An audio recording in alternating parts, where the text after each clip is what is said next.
बिस्मिल्लाहिर्रहमानिर्रहीम अस्सलाम वालेकुम। इन्फो टीवी में खुश आमदीद। मैं हूं आपका दोस्त वसीम। आज की वीडियो लेकर आए हैं इकामा फैमिली टैक्स के बारे में। बहुत से लोग ऑलरेडी सऊदी अरब से जा चुके हैं, अपनी फैमिलीज़ को वापस भेज चुके हैं और बहुत से लोग इस इंतज़ार में हैं कि वो अपनी फैमिली को भेज दें। काफ़ी लोग 2020 का इंतज़ार कर रहे थे कि 2020 में जो है शायद इकामा टैक्स जो है, फैमिली टैक्स जो डिपेंडेंट फ़ीस है जिसको वाफदिन टैक्स कहते हैं, कम हो जाए।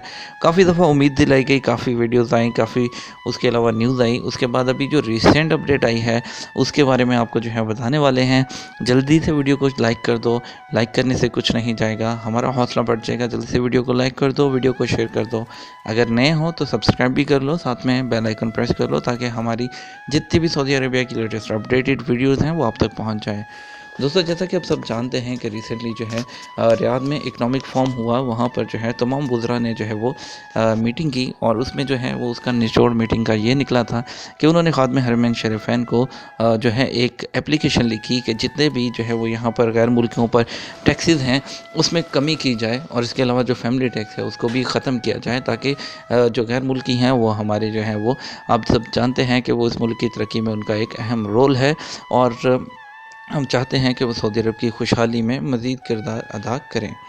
तो इसी सिलसिले में जो है अभी जो वज़ीर हैं यहाँ के, उन्होंने जो वज़ीर जो अल जदान हैं, उन्होंने एक बयान दिया है। अल जदान जो उन्होंने बोला है, जो आप अपनी स्क्रीन पर भी देख रहे हैं, उन्होंने कहा कि फ़िलवक़्त हम जो है इस पर कोई नज़रसानी नहीं कर रहे, फ़िलवक़्त ये रिव्यू में नहीं है और हुकूमत जो है वो बहुत से अदर चीज़ों में जो है वो इन्वॉल्व है। लेकिन उसके बाद उन्होंने नीचे उनसे जब क्वेश्चन किया गया तो उन्होंने नीचे जवाब भी दिया कि जी बिल्कुल, ये जो है वो डायरेक्ट जो एप्लीकेशन है वो डायरेक्ट जो है ये इस पे जो डिसीजन है वो रॉयल ऑर्डर से होगा, यानी कि ख़ादम हरमैन शरीफैन ही देंगे। कोई वज़ीर वगैरह जो है इस पर जो है वो नहीं कर सकता, क्योंकि ये डायरेक्ट जो एप्लीकेशन है वहाँ पर गई है, वहाँ पर रिव्यू होगी, उसके बाद शाही फरमान जारी होगा। जो भी फ़ैसला होगा, अगर ख़त्म होना होगी तो ख़त्म कर दी जाएगी, नहीं तो वहाँ से ऑर्डर होगा कि ये जो कि तू रहेगी रिजेक्ट कर दी जाएगी। तो हमें उम्मीद रखनी चाहिए इंशाल्लाह कि जो है ये कम हो भी सकती है। अगर कम नहीं होगी तो हम इनका कुछ नहीं बिगाड़ सकते।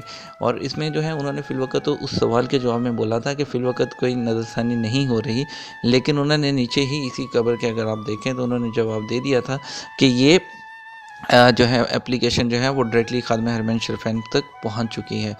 तो अभी देखें, इंशाल्लाह उम्मीद करते हैं कि ये इस एप्लीकेशन का जो है वो कोई जो अच्छा रिज़ल्ट आएगा, क्योंकि तमाम जो उनके इकोनॉमिस्ट जो है उन्होंने बताया है कि जो है वो गैर मुल्कियों की फैमिलीज़ के जाने से काफ़ी ज़्यादा असर पड़ा है। स्पेशली जो हम मिडल इंडस्ट्रीज़ हैं, जो छोटे लेवल की, जो दरमियाने दर्जे की इंडस्ट्रीज़ हैं, उस पर काफ़ी फ़र्क पड़ा है। तो उम्मीद करते हैं इंशाल्लाह इसका पॉजिटिव रिज़ल्ट आएगा और उम्मीद नहीं छोड़नी आपने। इंशाल्लाह थोड़ा इंतज़ार कर लीजिए, अगर नहीं होगा तो फिर हमारे पास तो फैमिली भेजने के अलावा कोई और चारा नहीं है। उम्मीद करते हैं अल्लाह ताला आप सबकी मुश्किलात को आसान करे। वो लोग जो परेशान हैं फैमिलीज़ के बगैर यहाँ पर, उनको हौसला दे और जो है इंशाल्लाह उनके लिए अल्लाह ताला आसानियाँ पैदा करेगा। इसी दुआ के साथ मुझे इजाज़त दीजिए। इंशाल्लाह मिलूँगा आपके साथ एक और एक अच्छी वीडियो में। तब तक अपना ख्याल रखिएगा। अस्सलाम वालेकुम।